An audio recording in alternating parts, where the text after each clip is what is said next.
هل عمرك سألت نفسك مين اللي بيحدد سعر البيتكوين؟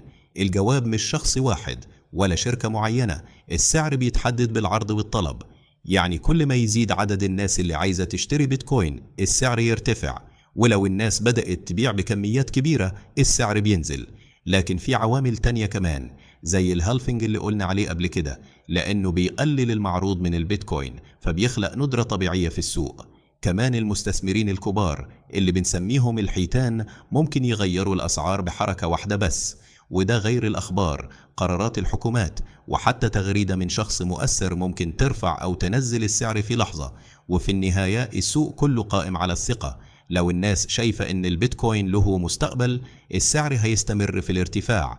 فالسعر الحقيقي مش مجرد أرقام، ده انعكاس لثقة الناس في أكبر عملة رقمية في العالم. لو حابب تتعلم عن عالم العملات الرقمية بطريقة بسيطة وسريعة اشترك دلوقتي في قناة كريبتو بالعربي وتعلم الكريبتو في 60 ثانية فقط.